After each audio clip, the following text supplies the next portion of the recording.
ఈరోజు కేసీఆర్ గారి బర్త్డే విషయంలో మాకు వికలాంగులకు ఫస్ట్ ఆఫ్ ఆల్ ఇచ్చే ఏంటిదంటే తలసాని శ్రీనివాస్ యాదవ్ అన్న ఆదేశాల మేరకు మాకు బేగంపేట నుంచి నాగరాజ్ అన్న మాకు ఒక 10 వీల్ చైర్లు ఒక మోటరైజ్డ్ సైకిల్ ఇవ్వడం జరిగింది.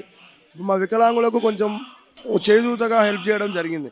అలాగే మాకు ₹1,00,000 చెక్ కూడా ఇదే మాకు ఇచ్చడం జరిగింది. ఒక 10 మంది మీ ఛాయ్ దుకాణాలు పెట్టుకోవడానికి మేము అడిగినాం. అనగానే మీరు ఛాయ్ దుకాణాలు పెట్టుకోవాలని బేగంపేటలో మాకు మా స్ట్రీట్ వేర్లతో కూడా మాట్లాడి మాకు 10 దుకాణాలు పెట్టుకోవడానికి మాకు ₹1,00,000 చెక్ ఇప్పుడు అందించడం కూడా జరిగింది అక్క. అది మేము ఇప్పుడైతే చాలా హ్యాపీగా ఫీల్ అవుతున్నాం. ఎందుకంటే ఎవరు ఉన్న ప్రభుత్వం కూడా హెల్ప్ చేయలేదు. కానీ సొంత డబ్బులు తీసుకొచ్చి మాకు వచ్చినాయంటే మేము ఎంత హ్యాపీగా ఫీల్ అవుతాం. ఇది అమ్మనానే ₹100 ఇవ్వండి వెనక ముందు ఆలోచిస్తారు. కానీ ఇలా మా భార్య పిల్లలను సాదుకోవడానికి ఒక హెల్ప్ఫుల్గా ఇచ్చినందుకు మా ఆరాధనకు మేము కృతజ్ఞతలు చెప్పుకుంటూ రియల్గా చాలా థ్యాంక్స్ చెప్పుకుంటున్నాం. మా మనస్ఫూర్తిగా చెప్తూ ఇది ఇలాగనే ఇంకా మా అన్న వాళ్ళు చాలామంది కూడా హెల్ప్ చేస్తూ అంటున్నారు. మా వికలాంగులకు ఇలాంటి అండదండ ఉన్నప్పుడు మాకు కష్టాలు ఏమి ఉండవు. మేము హ్యాపీగా ఉండడానికి సిద్ధంగా ఉంటాం అక్క. అదే మేడం, అంటే మా తలసాని శ్రీనివాస్ యాదవ్ గారు ఎవరి మన అభిమానుల బర్త్డే ఎవరికైనా సాయం చేస్తూ తెలియజేస్తుంటే బాగుంటుంది అని ఎప్పుడు కూడా అంటుంటారు సారు. అందుకే నేను ప్రతి బర్త్డే తలసాని శ్రీనివాస్ యాదవ్ బర్త్డే కానీ, కేసీఆర్ బర్త్డే కానీ, కేటీఆర్ బర్త్డేకి ఎవరికొకరికి ఏదో ఒక సాయం చేస్తుంటాను. తమ్ముడు వచ్చి కొద్ది రోజుల నుంచి నా దగ్గర వచ్చి అడగడం జరిగింది. మేము చాలా ఇబ్బందులు పాడున్నామన్నా, ఈ గవర్నమెంట్లో మాకేం వర్క్స్ లేవు, మాకు మేము ర్యాపిడో అవి చెక్ చేసుకుంటున్నాం, అది కూడా మాకు దొరకట్లేదు, ఉపాధికి చాలా ఇబ్బంది ఉందన్న అంటే మళ్ళీ ఏమైనా అధిక సాయం కావాలంటే చెప్పండి నేను చేస్తాను అంటే, లేదా నేను బిజినెస్ పెట్టి ఏమన్నారు, స్ట్రీట్ బిజినెస్ చేసుకోవడానికి ₹1,00,000 చెక్ ఇచ్చాను. వీళ్ళకి ఇప్పుడు కేసీఆర్ గారి బర్త్డే సందర్భంగా వీల్ చైర్స్ కూడా నేను తెలియచాను. సరే, ఎన్ని వీల్ చైర్స్ ఇచ్చారు? ఇక్కడ ఉన్న వాళ్ళందరికంటే చాలా మందికి హెల్ప్ చేసినట్టున్నారు. దాదాపుగా చాలా వీల్ చైర్స్ ఇచ్చారు. ఎంతమందికి ఇచ్చారు మేడం? ఈ 10 మందికి, ప్రస్తుతం అయితే 10 మందికి వీల్ చైర్స్ ఇచ్చాను మేడం. నేను మళ్ళీ వాళ్ళ పిల్లలకి జాకెట్స్, నా దగ్గర నా ఫ్రెండ్స్ వాళ్ళు స్పాన్సర్ చేసిన జాకెట్స్ ఉంటే వాళ్ళకి కూడా బ్రాండెడ్ జాకెట్స్ అవన్నీ కూడా నేను 100 మందికి నేను.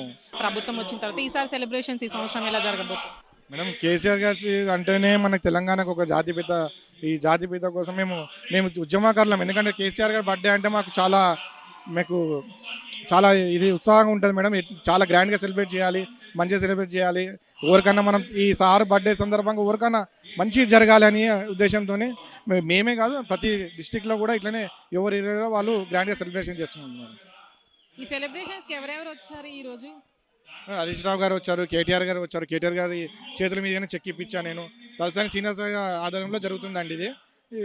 అందరు ఇంకా పాడి కౌశిక్ రెడ్డి చాలా మంది వచ్చారు madam. Happy birthday sir KCR sir. చాలా హ్యాపీగా ఉంది సార్. ఈరోజు ఇలాంటి పుట్టినరోజులు జరుపుకోవాలని చాలా కోరుతున్నాను సార్. ఈరోజు ఏదైతే గులాబీ అధ్యక్షుడు కేటీఆర్ గారు బర్త్డే సెలబ్రేషన్ చేసుకుంటున్నారు, అయితే ప్రస్తుతానికి మనతో పాటు ఆ బర్త్డే సెలబ్రేషన్ గురించి మాట్లాడడానికి మనతో పాటు వ్యక్తి ఉన్నారు. ఆయనతో మాట్లాడదాము. దాదాపు కేసీఆర్ గారు ఏ రోజైతే 2001 ఆ సందర్భంలో ఆయన ఉద్యమం చాలా చేశాడు. దాదాపు ఉద్యమం అనేది నేను కేసీఆర్ గారి నుంచి నేను విన్నాను. దాదాపు జీవితం ఇప్పుడు కూడా మేము ఉద్యమకారులు ఒక జిల్లా నాయకుడిని నేను మాట్లాడుతూ ఉన్నాను. దాదాపు కేసీఆర్ గారు ఆ తెలంగాణ అనేది గొంతు ఎత్తుకోకపోతే ఈరోజు మనం తెలంగాణ రాష్ట్రంలో ఉండే పరిస్థితి అయితే లేకుండేది. కాబట్టి తెలంగాణ బాబు కేసీఆర్ అని చెప్పి 100% మేము చెప్పగలుగుతా ఉన్నాం. ఇప్పటికీ తెలంగాణ బాబు కేసీఆర్ గారు ప్రజలందరి గుండెల్లో ఉంటారు. అయితే ఇప్పుడు ఉన్నటువంటి రాజకీయాలలో ఉన్నటువంటి పరిస్థితులను బట్టి మళ్ళీ వచ్చే అవకాశం ఉందని మీరు అనుకుంటున్నారా?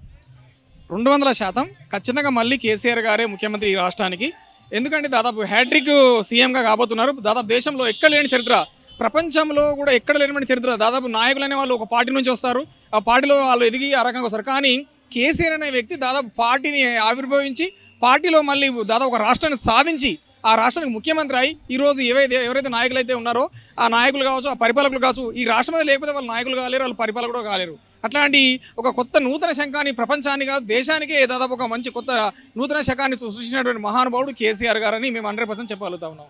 మీరు కేసీఆర్ గారు మళ్ళీ సీఎం అవుతారని చెప్తున్నారు. కానీ ఇప్పుడున్నటువంటి సీఎం రేవంత్ రెడ్డి గారు అంటే నేను వచ్చే 10 సంవత్సరాలు కూడా నేనే సీఎం అని చెప్పుకొస్తున్నారు. అది ఎవరైనా చెప్తారండి, వినేసిందా? ఎవరైనా సరే ఆ మాట నేను చెప్తా ఉంటారు. కానీ సమాజం చూస్తూ ఉంది కదా కేసీఆర్ గారి పరిపాలన ఏ రకంగా ఉండేది, కేసీఆర్ గారి తర్వాత ఈరోజు పరిపాలన ఏ రకంగా ఉందనేది యావత్ తెలంగాణలో ఉన్నటువంటి సబ్బండ వర్ణాలు, అది ఉద్యోగులైతేనేమి, నిరుద్యోగులైతేనేమి, వ్యవసాయదారులు అయితేనేమి, వ్యవసాయ కూలీలు అయితేనేమి, వ్యాపారవేత్తలు అయితేనేమి, సామాన్య కార్మిక కర్షక లోకానికి, విద్యార్థి లోకానికి ప్రతి ఒక్కరికి కూడా తెలుసు. దాదాపు భవిష్యత్తులో కేసీఆర్ ఈ సమాజానికి ఒక కేసీఆర్ అవసరం ఈ రాష్ట్రానికి ఉంది అనేది నేను మళ్ళీ చెప్తా ఉన్నాను. ఓకే, మీరు ఒక ఓయూ స్టూడెంట్గా ఇప్పుడున్నటువంటి నిరుద్యోగత మీద జాబ్స్ తీయట్లేదని చాలా మంది ఫైట్ చేస్తున్నారు. దాని మీద మీరేం చెప్పాలనుకుంటున్నారు? 100%. దాదాపు ఎలక్షన్లో పెట్టిన మేనిఫెస్టోలో దాదాపు లక్షల జాబులు అని చెప్పి పెట్టినటువంటి ప్రభుత్వము అన్నీ కూడా కేసీఆర్ పెట్టినటువంటి నోటిఫికేషనే, కేసీఆర్ ఇచ్చినటువంటి జాబులే, కేసీఆర్ పరీక్షలు పెట్టినటువంటి అక్కడ ఉన్నటువంటి కేవలం కేసీఆర్ నిర్ణయించినటువంటి ఏదైతే ఉద్యోగాలు ఉన్నాయో ఆ ఉద్యోగాలకు ఈయన కేవలం కరపత్రాలు మాత్రమే ఇవ్వడం అనేది జరిగింది. ఇక కేవలము ఫిలప్ చేసి ఆ కరపత్ర చేతిలో పెట్టి మేమే ఇస్తున్నాం అనే టైప్లో చెప్తున్నాం. కానీ ఆ నోటిఫికేషన్ కానీ ఆ యొక్క వ్యవస్థ అంతా కూడా చేసిందంతా కూడా కేసీఆర్ గారు 100%. అంటే ఇప్పుడు గతంలో 2 లక్షల ఉద్యోగాలు అంటే గ్రూప్ 1 కావచ్చు, గ్రూప్స్ ఎగ్జామ్స్ అనేవి బీఆర్ఎస్ హయాంలోనే తీయడం జరిగింది. దాన్ని ఈ ప్రభుత్వం మేము ఇచ్చామంటూ కూడా చెప్పుకుంటుంది. దాని మీద మీరేమంటారు ఒక ఓయూ స్టూడెంట్గా నిరుద్యోగుల తరపున మాట్లాడుతూ? 100% మేడం. నేను ఏమంటున్నానంటే ప్రతిది కూడా దాదాపు పునాది వేసింది కేసీఆర్, దాని మీద పిల్లలు కట్టింది కేసీఆర్, దానికి ప్లాట్ఫామ్ ఇచ్చింది కేసీఆర్, చివరికి సున్నం వేసి ఇది మేము చేసినామని చెప్పుకుంటుంది ప్రజెంట్ ఉన్నటువంటి అధికార పార్టీ. అయితే ఇప్పుడు ఈరోజు బర్త్డే స్పెషల్గా మీరేం చెప్పాలనుకుంటున్నారు? 100% బాపు అవసరం తెలంగాణ రాష్ట్రానికి, దాదాపు భవిష్యత్ తెలంగాణ రాష్ట్రానికి, మాలాంటి వాళ్ళకి మీలాంటి వాళ్ళకి మనకంటే ముందు తరాల వారికి కూడా కేసీఆర్ అవసరం ఉంది. భవిష్యత్తు 100% కేసీఆర్ గారే ఈ యొక్క రాష్ట్రానికి దాదాపు 100% వచ్చే హ్యాట్రిక్ ముఖ్యమంత్రిగా ఉంటారని చెప్పి 100% తెలియజేస్తా ఉన్నాను. హిట్ టీవీ యాప్, ఇందులో short news, live news, entertainment shows, movies, digital magazines తో పాటు మీ జిల్లా వార్తలను కూడా ఫ్రీగా చూడొచ్చు. ఇంకెందుకు ఆలస్యం, వెంటనే హిట్ టీవీ యాప్ ని డౌన్లోడ్ చేసుకుని ఫ్రీగా ఎంటర్టైన్మెంట్ పొందండి. Hit TV app. Hit TV app. Please download hit TV app. Hit TV app ని ఫ్రీగా డౌన్లోడ్ చేసుకుని ఎంజాయ్ చేయండి. మీకు నచ్చిన ఎంటర్టైన్మెంట్ కోసం హిట్ టీవీ యాప్ ని ఫ్రీగా డౌన్లోడ్ చేసుకుని ఎంజాయ్ చేయండి. హిట్ టీవీ యాప్ ని డౌన్లోడ్ చేసుకుని ఆస్వాదించండి, ఆశీర్వదించండి. ఇంతమంది సెలబ్రిటీలు హిట్ టీవీ యాప్ ని డౌన్లోడ్ చేసుకోండి అని చెప్తున్నారంటే ఎంత మంచి యాప్ ఆలోచించండి. అమెరికా అమెరికా అమెరికా అమెరికాలో చదవాలనుకునే వాళ్ళకి విశ్వసనీయమైన పేరు మన శౌర్య కన్సల్టెన్సీ. UK లో 1 year masters, UK లో 1 year masters, 2 years work permit up to 5 years visa. Contact Saurya Consultancy. Contact 89851 89851.